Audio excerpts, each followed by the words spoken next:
What are the principles we are passing on onto our children? One day, in one of the youth programs I was one of the coordinators of while in Nigeria, a youth walked up to me and said, "Can you help me talk to my mom?" I was like, "Talk to your mom?" I said, "Why, darling? What is it?" She said, "I need you to talk to my mom." What she said astonished me. She said, whenever friends come from school or from the neighborhood, she's always directing them to come to my room. And there's a particular girl, anytime she comes, she touches me. And she touches me funny. And she's been threatening that she's going to beat me up if I don't allow her access to my body. This girl is an only child. To cut the long story short, we went to the parents' house and we talked to the parents. We explained to them. They were shocked. They said they just thought they didn't think much of it when she says, "Mommy, let anybody that comes to look for me stay in the sitting room."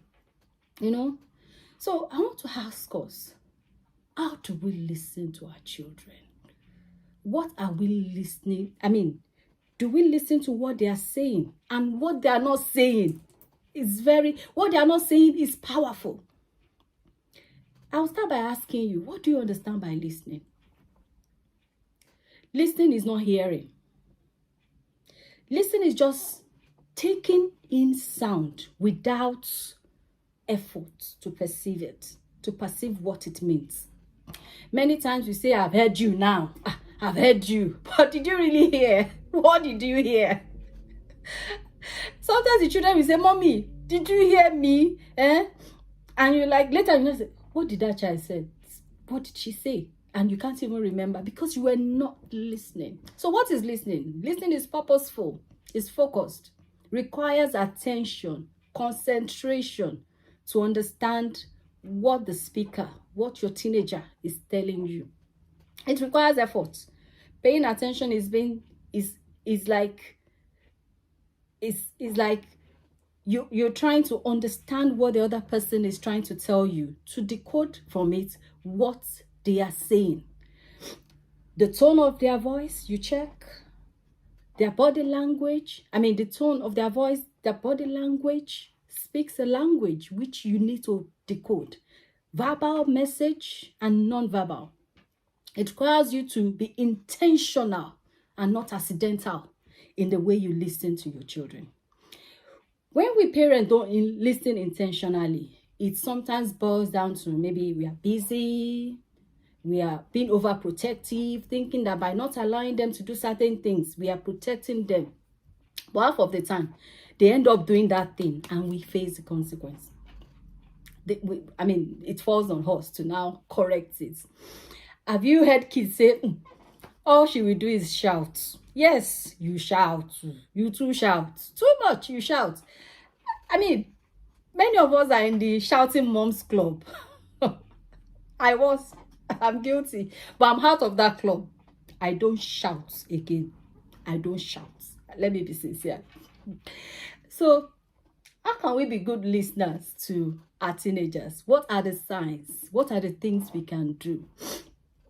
Like I said, it's been intentional. We have the non-verbal, like you smile, you nod, you maintain eye contact with them.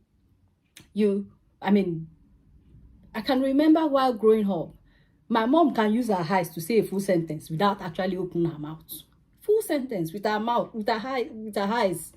You will look at her, you will know what she said. I know many of you can relate because I know at least this is an African community and you can relate with that. My mom is an expert. Listening is just not with the ears, right? You listen with your eyes. The eyes is the gateway to the soul. You maintain eye contact. Many of you cannot even look at your teenage children in the eye. You cannot maintain eye contact for you cannot even hug them. It feels awkward. Like, I can remember vividly that the last time, or when I can actually say my mom hugged me, was on my wedding day. How many of us freely give hugging as a gift to our children? But let's digress. Let's just go on. The body posture. We can adjust our body posture. When your gist partner comes, how do you react? I say, "There's gist. I want to tell you something." Then you move your chair and you say, "What is it?" You can do the same thing to your children. Lean in. Then you can do like this. You are listening. You can slant your head towards their direction. You are listening. That is not the time for you to be looking at your phone, looking at the window to see a neighbor passing, or, be watching TV. You don't need that. I work from home. And I must be honest, many times when children come they just barge into my mini office and they're like, mommy, this, I'm like, okay, I'm working. Can we talk about this later? And I tell them, can we talk about it after 5 or later in the evening? If they tell me, whatever time they pick, determines, help me to judge how sensitive or how much that thing matters to them. If they say, okay, later in the evening, then I know, okay, it's not urgent. Then, believe you me, I quickly note it down because of the nature of my job. I always have a diary open. I note it down, or I take my phone and just type it. It doesn't take you time to just put it on your phone to remind you, because you will forget. And for me, I have tools. I have phone that I've bought that I can use. So I just put it in there to remind me to ask my child what she wanted to say or what he wants to say. It's cheaper for me in the long run, and it shows that I care. The timing they select, then I go back to them, then we talk about it. Then, there are other things which you can do in terms of when you want to be vocal. You can say, really? They come to you, really? I see. Oh, I get it. All those cues, all those things. You can say it to kind of like prompts. They are like prompts that you say that you make them to talk more to you, to open up. Don't be judgmental. Don't assume. I'm guilty as charged as well. Don't fill in the gaps for them when they want to talk to you. Listen. It's so very easy, but difficult to do. Don't jump into the comments with your own and assume that it is the way with them as it was with you when you were their age. No, it's different. How old were you then? What year was that? Things are different. At their time, they never had coronavirus. My son was asking me, how was school? Was asking his siblings, my year 7 child, how was school when they first got to, secondary school. And I was like, gosh, this child didn't experience normalcy in secondary school, starting out secondary school year. So things are a bit different. So don't judge. I will give you an example. Then you say, so, what do you mean? So what are you trying to tell me? Your tone of voice can be so very, it can threaten them. I'm like, she has started. When we start talking, the children will just like that. And it's not so nice. I'm guilty as well. I'm working my way towards some of these things, but that's why we're sharing. I'll give you a brief example. My little nephew told me that he wants to be a garbage man. I'm sure in your mind you said, God forbid. But why? What is God forbidding out of it? You don't know if he's going to be the CEO of a refuse recycling company where you'll be counting the money and some people will be on the streets picking the garbage. After all, Aliko Dangote, that owns the richest man in Africa, he doesn't go to the farm to pick the tomatoes. They use the manufacturing the tomato paste in one of the factories he owns. So what are we talking about? So don't start rejecting and saying all sorts of things before they land. You can channel. The glass can be half full or half empty, depends on your perspective. Why? How can we establish that rapport with our teenagers who wants their child to be a very successful person in life? I'm sure we all do. But we have to master some skills to assist them to be the social and to build this interpersonal relationship, to develop a loving relationship with our teenagers. If you don't do, somebody outside will do. We influence them and may not align it with the word of God. Then that is when our teenagers get it wrong. Words are powerful. Use them well. My 13-year-old, my son, when he was 13-year-old, came to meet me and said, Mom, I like a girl and I don't know how to, it's affecting me. I said, yay.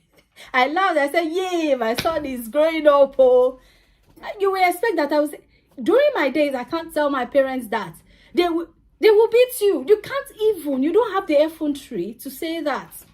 It was surprised that mommy took it like this. But of course, you know, we have built our relationship up to a point for him to come to me and say that, of course. So it didn't happen overnight.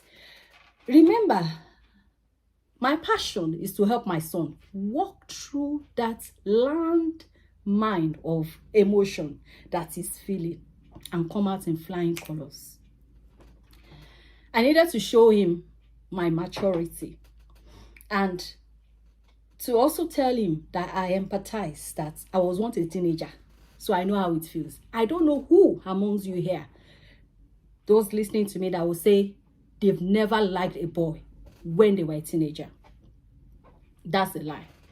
So I was happy he's having that emotions, you know. So I asked, how do you want to handle the situation? Of course you will expect that he will say, no, I don't know what to do and all that. So I said, how do you think we would love you to handle the situation? And he said, yes, that he knows that he can't do anything about it. Yes, of course, he knows he can't. He came from a Christian home. He can't do anything about that emotion. But how can we channel it is what I'm after. So I need to prompt him, ask him questions based on how I have brought him up. He should know what to do, but he's confused because of his emotions to now pinpoint the exact thing he needed to do. So we walk through the process.